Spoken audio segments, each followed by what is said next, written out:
attentif, très, très, très attentif. Et vous pouvez avoir confiance en notre expertise.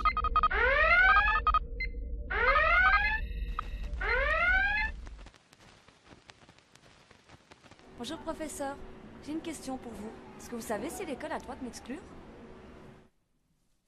L'exclusion définitive est la sanction la plus grave qu'une école puisse prendre.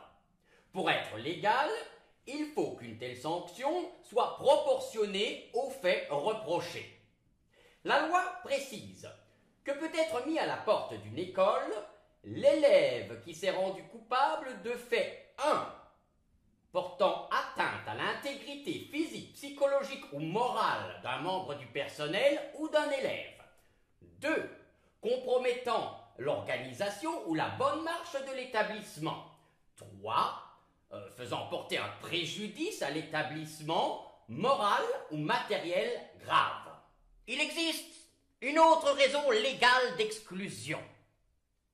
L'école peut exclure un élève majeur s'il totalise plus de 20 demi-journées d'absence non justifiée. Donc, une école ne peut exclure un élève que pour des faits graves qui se sont produits dans le cadre scolaire. Mais concrètement, c'est quoi des faits graves?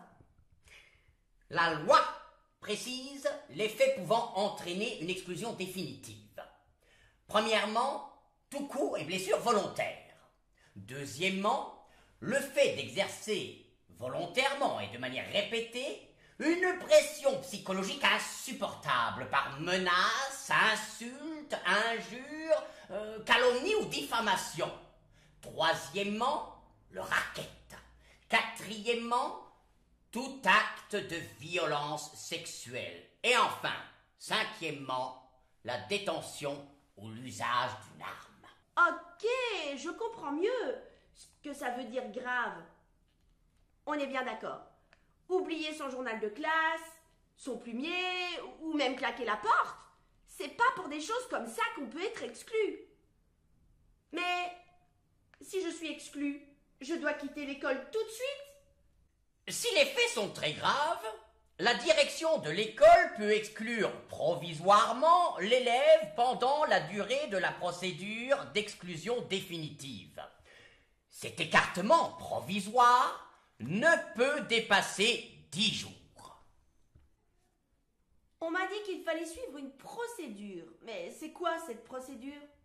La procédure, c'est l'ensemble des règles à suivre par l'école. L'élève majeur, ou les parents de l'élève s'il est mineur, doivent être entendus par la direction. Ils doivent recevoir une convocation par lettre recommandée avec accusé de réception. L'audition a lieu au plus tôt le 4e jour ouvrable qui suit la convocation. La direction doit leur exposer les faits et les entendre. Les parents ou l'élève majeur ont le droit de se faire assister. Si elle est maintenue, l'exclusion définitive doit être signifiée par lettre recommandée.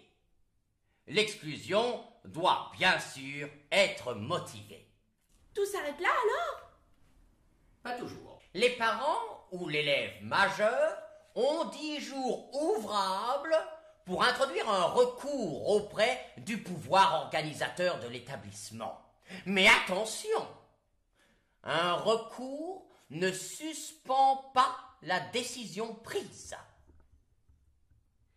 Est-ce qu'une décision de non-réinscription doit être traitée comme une exclusion définitive? Oui! Une non-réinscription est une exclusion définitive. Tout ce qui vient de vous être expliqué s'applique aussi à une décision de non-réinscription.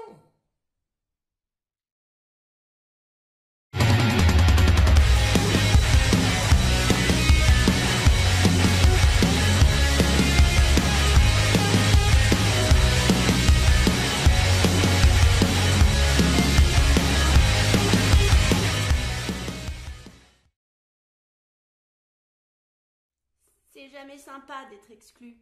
C'est parfois injuste. En tout cas, c'est toujours grave. N'hésite pas à te faire aider.